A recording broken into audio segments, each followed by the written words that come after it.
Well, hello and good afternoon, everyone. Happy Valentine's Day. My name is Justin McNeil. I am a search engine optimization specialist here at Dynamic Page Solutions. And today I'm going to show you how to optimize your videos on YouTube. If you can't stick around for the whole webinar, the video will be online on our training page, probably within the next couple days. But in the meantime, let's go ahead and jump right in and see what we can teach you. YouTube, if you're not aware, is it's massive. It's not just cat videos and people doing funny tricks and pranks on one another. It's a great search engine tool for getting backlinks, for getting user engagement. And if you're not using it yet, you probably need to get on board because more and more people are using it every day. A little bit about YouTube. It was founded in 2005. Google bought it in 2006.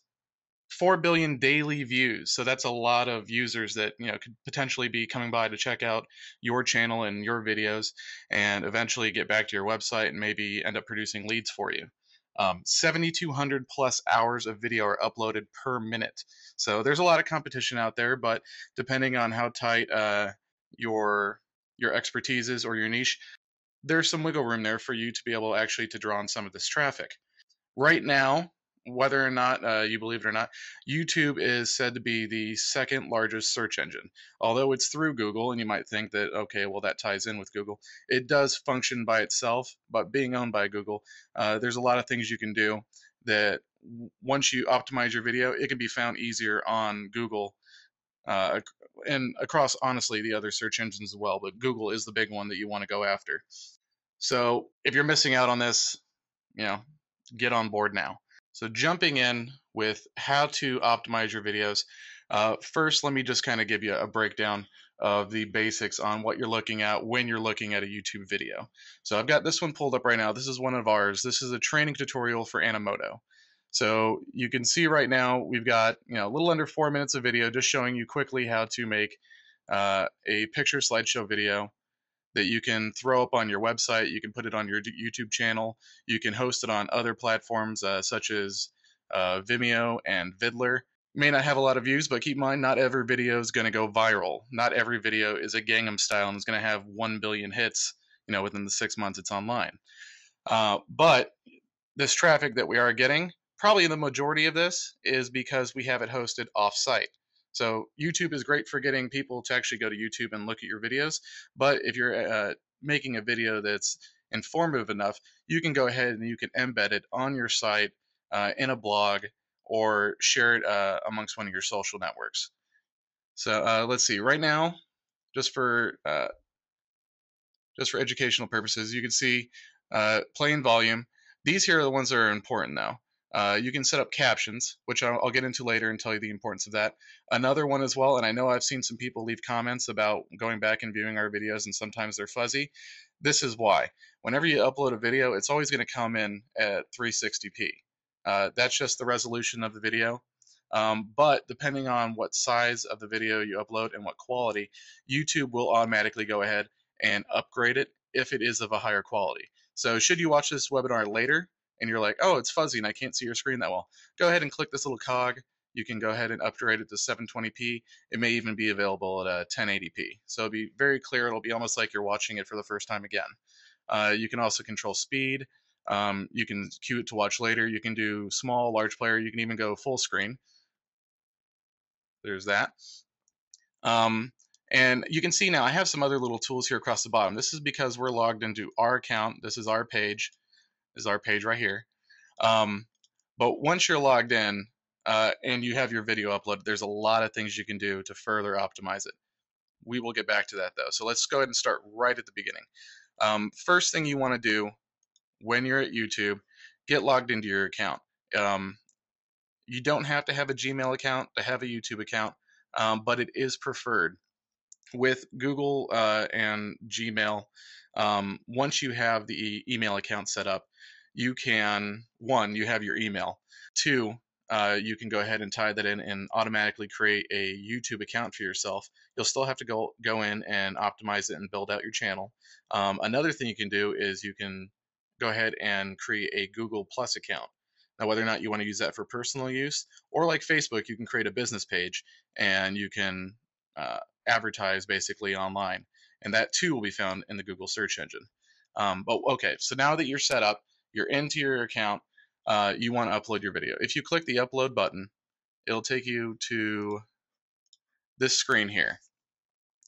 So you have a couple different options. One, if you have a video file that is already ready and waiting to go, you can just drag and drop it right in here, or you can click this button and you can go ahead and search for it on your desktop. So if I click that, here we go. So I can go ahead and select any file that I want. Maybe I'll pull one of these two here in a second. Another option, if you don't have a readily available video file, you can use your webcam to capture something that's live at your desk. If you want to talk to your customers, or you just want to get your voice out there about a certain topic, you can take existing photos that you have and create a photo slideshow. You can do a Google Hangout, which basically you're broadcasting your video, and you could also record it if you have almost like a webinar like we're doing right now. Some people do this. Usually it's for niche programs and people that already have an established subscriber base through YouTube or their Google Plus account. Another useful little tool is a video editor. I'm not going to talk about that today because you may already have a video editor on your computer that you're more comfortable with. iMovie, or I think it's Movie Studio on PC. I'm using a Mac right now.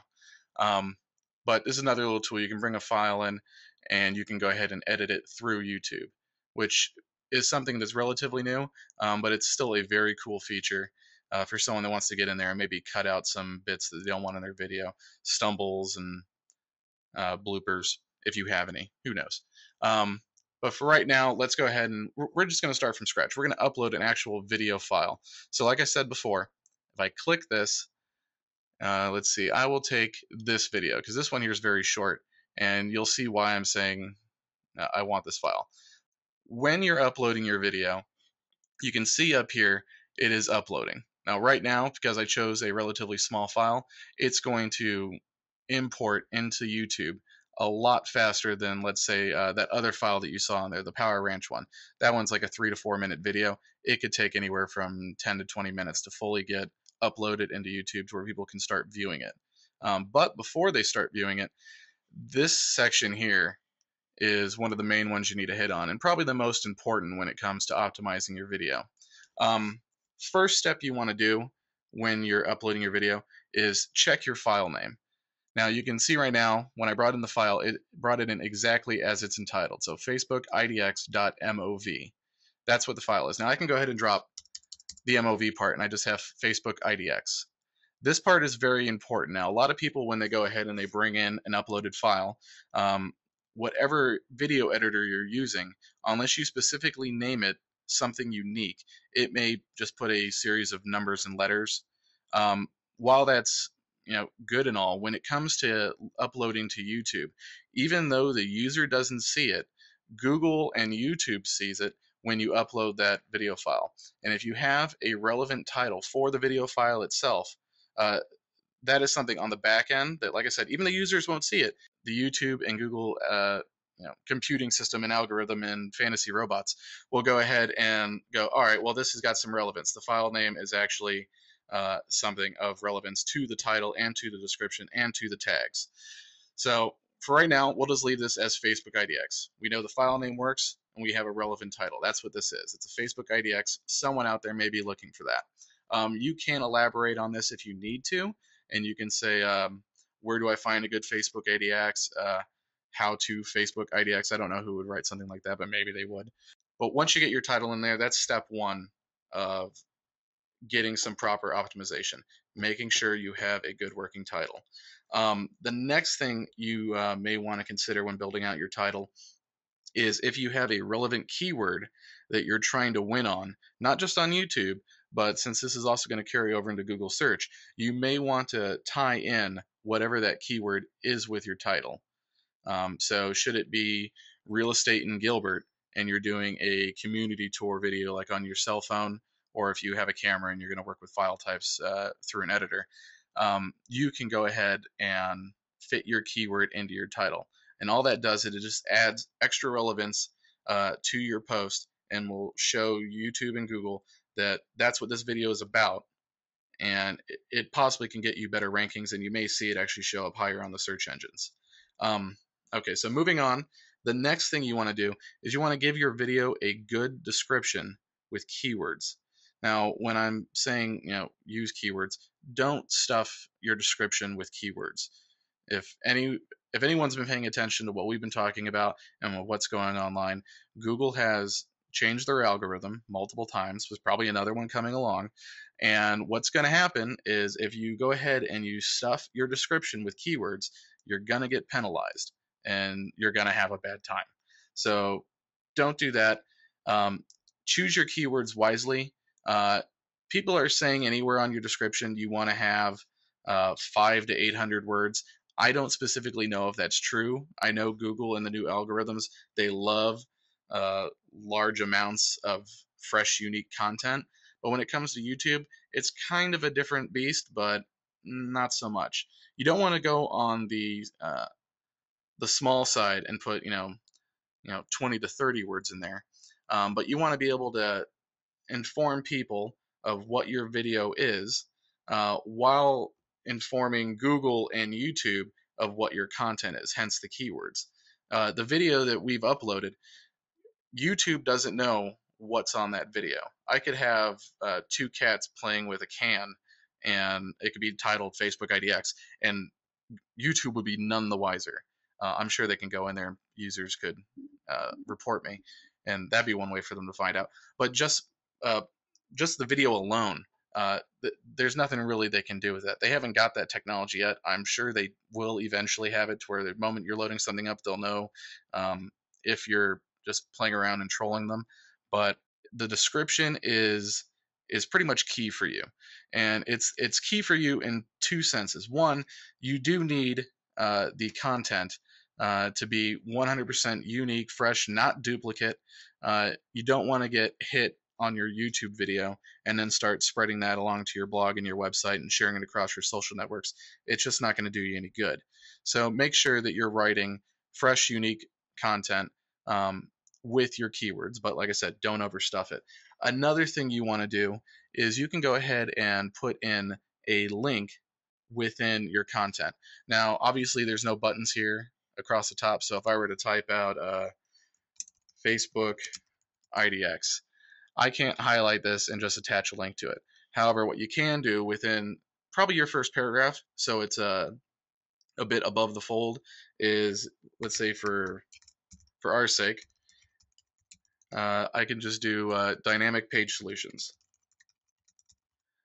Now, right now it's not doing anything, but if I were to go and look at this video now at this link after I've saved, this would actually be a hyperlink. So you can pretty much put this link anywhere, but I do recommend you use it within the first top part of your paragraph, unless it's a really short paragraph, and that's because Google only shows the first, I'd say, 25 to 35 words from your description below your video when you're viewing it. So if I go back over here to this tutorial, you can see right now it's only showing a little bit. Now, this video was uploaded a while ago, so it doesn't have a lot of content behind it. This is before the changes went through, but you can still see there's more content below when I hit the show more, show less. But in this area right now, if I had a link in there, it would be a clickable link and a backlink. So that's something you want to consider when you're choosing how you want to start out your description. All right, so going back over here, once you have your description in there, you have your keywords used wisely, and you have your link in there, you need to move on to your tags. Tags are just another form of you getting relevance and for people being able to find you when they're searching for you through YouTube. It'll also carry over into Google, but these are more based on what you're going to find on YouTube. So you want to make sure that you have at least 5 to 6 relevant tags that are going to help users when they're searching for something, hopefully within the related field of what your title is, to where they're going to find your video in YouTube. Now, I can just go ahead and type, Facebook IDX down in here, and I'm kind of killing 2 birds with 1 stone, but there's more than that. So you may want to put Facebook lead generation, MLS listings on Facebook, but don't overcrowd this. there's a lot of people that will just go ahead and they'll put maybe 20 or 30 keywords in here, or I'm sorry, 20 or 30 tags that may or may not be keywords. But at some point in time, it becomes redundant, and Google doesn't like that, so you might get penalized. So use your keywords sparingly, and once you've got your tags built out, you kind of start to be able to do a little bit more on the advanced side of your optimization. Just to finish out this screen, couple quick little things you're going to want to notice. You can go ahead and you can choose your thumbnail. So once your video has been uploaded into YouTube, it'll give you a selection of thumbnails that you can choose. So for right now, let's say I want this one because it actually says our company name. An option that you may notice when you're doing this on your end is to be able to choose a custom thumbnail. This is something that YouTube is rolling out. It isn't straight across the board yet. Not everyone has it. I think they're just releasing it almost as if it were beta to see how well the public receives it. So for the moment, you're stuck with what they give you unless you happen to be one of those lucky people that gets that option. Another thing here is your privacy settings. 99% of the time, when you throw a video up here, it's automatically going to go in public. You can make it an unlisted video if you don't want people to find it through YouTube. Maybe it's something personal and risque, but who knows? You don't want to do that, especially for your business. But that's an option for you. You can do unlisted. Another thing you can do is private. You'll still be able to embed this video, but more importantly, only people you choose can view this video. So should you do a specific property tour or a community tour for a client, and for some reason or another you don't want to make it public, you can do it private and you can send them the link that has been created here, or you can share it with them through the next screen that I'll show you, just to where the general public isn't able just to stumble upon your video. For the most part, though, everyone's going to want to go public. You're going to want to get the most bang for your buck. Another thing you could do is you can post a special message to your subscribers. So should you have any subscribers on your channel, and when you first start out you won't, but that's part of engagement and drawing people into it, you can leave a message that when they go to watch this video, you can leave a little message that is specific for them, and it kind of makes them feel special, and they're not just anyone who's just wandering into your channel. You can also go ahead and share to Facebook, Twitter, and surprisingly enough, Google Plus isn't an option on here. I don't know why. You can get to that later and share it on Google Plus, or you can just take your link and go and share it on Google Plus. I don't know why they're doing this. It seems odd and maybe a bit moronic, but hey, it's their product. I'm not going to say too much. Last part on this is the category. Category, depending on what your video is about, you need to categorize it properly. It's just an easier way for people to find things, should they not be searching for something in specific. On YouTube, I think it's on this tab over here, you can go ahead and through browse channels, you can pull up the section to where you're able to actually look through and see whether or not it's an educational video, if it's autos, comedy, people, science. You can limit your video selection to what you choose. For your purposes, if you're doing this for property listings or community tours, I generally go with education. That's where I put most of my listing videos on, education, because I am educating someone about an area or about a property. So now that you have this screen done, it doesn't look like much, and yes, I don't have any content in here, but that's for you to do. You guys got to add the content to your videos. There is this thing called the advanced settings. Most of this is filled out for you already, and you don't need to worry about it too much, but there are some things you can change. You can allow comments. Now this is select all. We can set it to approved. So anytime someone makes a comment, you may want to set it to approval because, one, there are a lot of people out there that are just posting either scam posts or they're trying to lure people away from your channel and your site. It doesn't happen a whole lot, but when it does happen, it's kind of annoying and you may just go in there and delete the comment altogether. But if you put it on approved, you can kind of weed those people out as the comments come in. The only downfall to something like that is if you do that, you may, let's say you were to go on vacation or something, you could be sitting there with comments sitting for weeks and people are waiting for your response, and ultimately you may drive them away when you want to just be able to get in there and immediately interact with them. So for the sake of it, as it comes in, it's already set to all. So all your comments will go in. You can change it if you want. For right now, we'll just leave it as is. Users can vote on comments. This is kind of a thumbs up, thumbs down kind of thing. Unlike Facebook, you can definitely thumbs down someone. You can report them for spam. Hopefully, you'll have some good subscribers that are going to go ahead and do a little bit of the work for you and report the video as spam. After a number of them do that, the comment will kind of go invisible a little bit. But more so, hopefully, you're going to interact with your the people that are viewing the videos and commenting on it, and you'll get more thumbs up. And all that does is it just shows YouTube that people are engaging in your video and that you're doing the same, and it just helps the relevance and the popularity of your video, and it'll just climb, it'll force your video to climb up in the rankings. Another thing here, users can view ratings for the video. So everyone can go ahead and rate on a video. So for Animoto training here, you can see we only had one person like it, but we've had 142 views.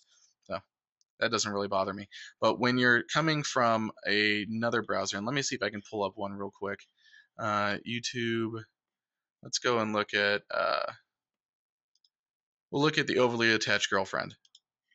So right here, people can go ahead and give her a thumbs up or give her a thumbs down. Now, right now, I'm not signed in, so I can't comment, but here's my thumbs up, here's my thumbs down. That's how people are going to track your rankings.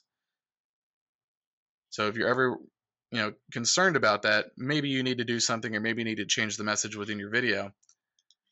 But it's just something you need to stay up on. Engagement is very big on YouTube, and if you're taking the time to post something to YouTube to draw in people to get your message and eventually go to your website, make sure that if they're engaging, you're engaging back with them. It's really only going to help you. The next thing on here, and let me get back to our page, is the share button. Once your video is uploaded, you're able to share it across the networks. So you can send out the links of before. Hey, look, there's Google Plus. It finally showed up. But you can go ahead and post this to any of your social networks. Let's see what else we got. Tumblr, Blogger, MySpace. I don't know who still uses that. That's ridiculous. Reddit, use that sparingly. LinkedIn, Pinterest. Pinterest is huge right now. But these are just different social media outlets that you can go ahead and share your video to hopefully drive more traffic back to your channel and in turn back to your site. Another thing you could do, here's your embed code. Let's get back to embed code here in a second, and I think you'll know why when we get finished with showing you your optimization. Okay, you've gone through this screen here. Oh, I didn't finish this. I'm sorry. Your license and rights ownership, standard YouTube license. This is already set up for you. Leave it as is unless you want people to be able to use your content and rearrange it. If you want them to do that, go to Creative Commons, and you're basically allowing people to take your content and manipulate it however they see fit. But standard YouTube license is just fine. Syndication, you don't have an option. It's going everywhere. It's going on Google, and the world's going to see it. Caption and certification. This here is basically just your way of saying where it's been. So you can see the options. This content has never aired on television in the U.S.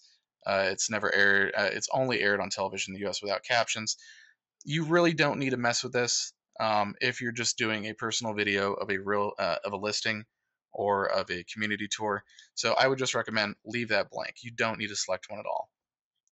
When it comes to embedding, and here we are, you can not allow embedding to where you're the only one that can do it, or you can allow users that come to the site to go ahead and take your embed code, and they can throw it up on blogs for you. They can share it across other networks. They can use it on Tumblr and Blogger and WordPress.com sites. If your video's informative enough and interesting enough, people will do this. I constantly find videos online that I'll embed in a blog that I'm using. They're usually not real estate related, but they're funny nonetheless. Last section here, it's your choice whether or not you want to fill this out. You can choose the video location, and a little map here will pop up, and you can go ahead and select that. Another option you can do, get out of there. No, it won't go away. Save changes. Is you can set your recording date. These two are not super important. Google sometimes likes to see them. If you're specifically doing videos for one section, you may want to. But if you're kind of all over the place, it's not hyper important for you to jump in there and start noting where you shot the video at specific times and days. So that's your option if you want to use it or not. The last one here is almost not even worth mentioning, a 3D video. I don't know who's running around with a 3D optimized camcorder or cell phone, but the options here. So I'm guessing if Michael Bay were to make a 3D movie and want to upload it to YouTube, he can 3D video it if he wanted. But oh well. But yeah, these here are your basic and advanced settings. But that's not all. Okay, so once we've got everything in here that we want, let's say this video is good to go, we can go ahead and start the final stages of our optimization. So I'm just going to go and click on this link. I'm going to pause this because I don't want to hear the music. And we have these drop downs right in here. So these here are just some extra little tweaks that you can do to your video to kind of help show Google and YouTube that it has relevance, but you can also encourage more user engagement within your video itself. The first one here, info and settings, that's basically the screen we were just looking at. So if you didn't finish everything you had here before you went to that link, you can click that and it'll bring you right back. The next one is enhancements. There's that music again. If you click enhancements, it'll open up a new window. And if you're familiar with Instagram, you can go ahead and apply filters to your video. And it keeps to wanting to play the music. You can also trim this down if you don't want your entire filter that you're putting over your video to be there from start to finish. That's your call. Another little option, if you have shaky camera, you can stabilize it a little bit. You're using YouTube and it's a free service, so don't expect that if you're filming the next Jason Bourne movie that you're going to be able to stabilize all those crazy shots. It's a good tool, but if you're really unsure of if you have bad camera movement in your shot, take it into a real video program like Adobe After Effects and stabilize it with something that's built to do that. But it is a free little tool if you have a little bit of the shakes. The next one that would be on that list is audio. You use audio primarily if you're uploading a video and you put a music bed on it that may or may not be of some type of copyrighted material. These are some songs here that they've offered off to the side that you can choose to put underneath. You can just go through there and see what they have. They have 150,000 total tracks for you to choose from, so most likely you're going to find something that you'd like to put on there, unless you already have something underneath. If, however, you do use something that's copyrighted, your video could have one of two things happen. One, they could remove the audio altogether, which basically then you just have a silent film from the 1920s rolling across the screen, and no one's really going to stick around for that unless it's really, really informative. The other thing that might happen is they might just make your video completely unavailable to the public. I've had this happen with personal videos that I've done in the past, to where I've had to go in and retweak the audio to where I'm able to get this to play across YouTube and all the other video platforms, Vimeo and Vidler. So it's something to consider when you're doing your video. Are you using music that's copywritten, or are you using something that's generally available to the public, or that's offered to you like YouTube's offering here? So keep that in mind when you're uploading your video. Not so much on the optimization, more on just making sure your video stays online for people to find. This next part is kind of big. This here is optimization, sorry, not optimizations, annotations.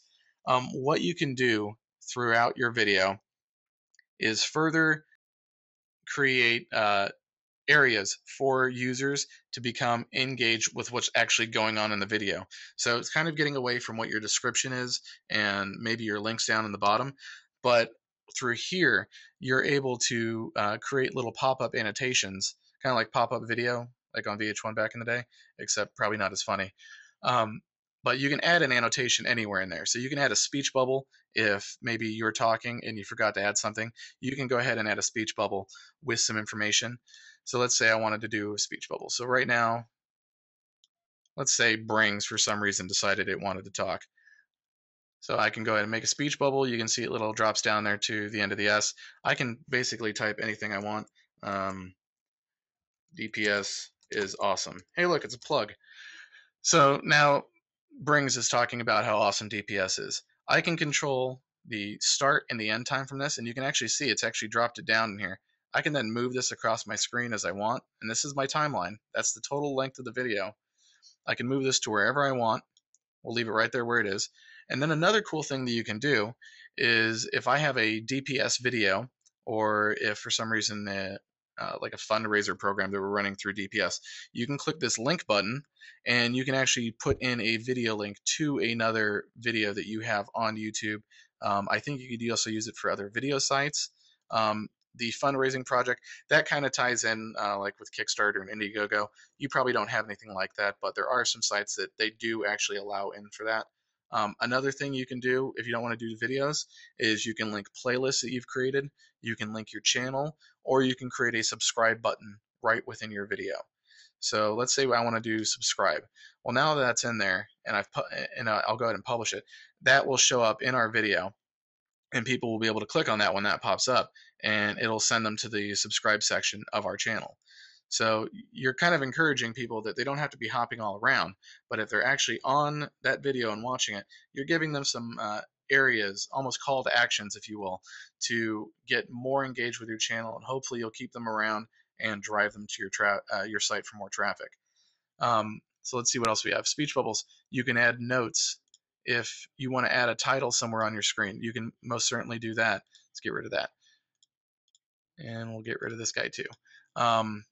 You can spotlight something. So if I really, really want to emphasize that, this is dynamic page solutions, I can go ahead and put that around there. And a little dotted line will appear around the section, just kind of highlighting the area. Yet again, I can control the start and the end. I can add a link if I want to drive people to my subscribe page. And you can put content in here over your spotlight, over your section if you want. I wouldn't recommend doing that though. You're kind of taking away from it. You can do a label. An interesting one is pause.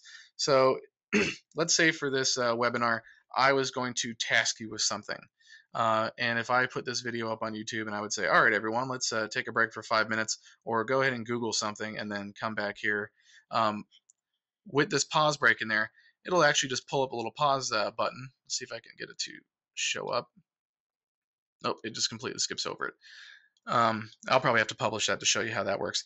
But basically, you can go ahead and create a pause button to where people can just actively pause your video and go about your task and come back. It's a fun little feature to have in there. However, I don't know why people don't just hit the pause button when they're told. It's redundant, but it is what it is. So those are annotations. They're a great way to build little calls to action to encourage engagement on your video and create some links within your video. They don't create backlinks. They're just links around your channel on YouTube. Unfortunately, you can't create links that'll take you off-site. Maybe that's something that'll happen one day, but for right now, it's not an option.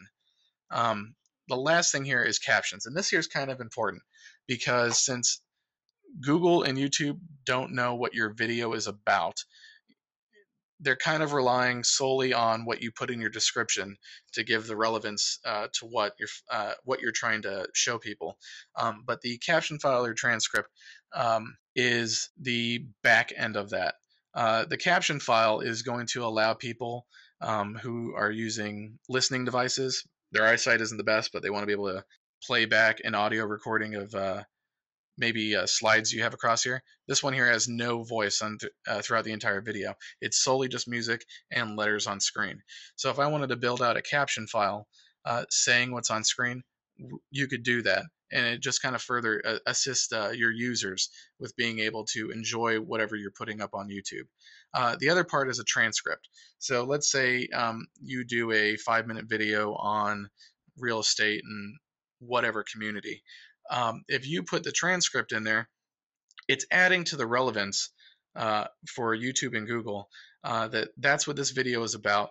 This is exactly what we're talking about within the video. And make sure you stick to that. If you're putting a transcript in there, make sure it is verbatim what is in the video. If you start getting off script, you can get penalized for that, but you have to be like really off base for something like that to happen. But yeah, that's optimizing your YouTube video to the max. What you're going to want to do though after you're done with that, optimizing is just one thing. It may take you a little bit of time to get it down the first few times you're optimizing your video, but the process definitely speeds up Annotations may take you a while if you decide to flood your thing with annotations. I don't recommend doing that. It's kind of a waste of time, and if you have too much stuff cluttering your screen, people aren't going to want to watch it, and they're constantly trying to close windows. It's like pop-ups from the 90s. No one wants that. But once you get used to posting your videos, you need to make sure that you're engaging with anyone that's commenting, plusing your video. Make sure you're updating your video. Share your video across all your social platforms: Facebook, Twitter, LinkedIn, Google Plus. Use Google Plus like crazy. If they want to put such an emphasis on it, use it like crazy. The embedding of your videos. Make sure that you're getting that out on all of your blogs, WordPress.com, Tumblr, Blogger. If you have a website, you can go ahead and put it on there. Right here, I told you to come back to this. This is your embed code. You have a couple options. Primarily, just use the old embed code. If you need a custom size, figure out what that size is, and you can type it in there. It'll automatically adjust the code for you. All you need to do, copy it, and when you're building out your blog, drop it in there. Usually got to do it on the HTML side. If you just drop it in your text side, it's going to look like a computer took over your computer, which is like Skynet. But don't worry about it. No Terminators. But the embed code, it's definitely a great tool. It creates backlinks for you. It ties back to YouTube. YouTube will realize that your video is being shared out across the net, and not just through social media platforms, but on other people's websites. And it just really helps with the popularity and your ranking on YouTube. And in turn, it'll help you on Google. So can't say it enough.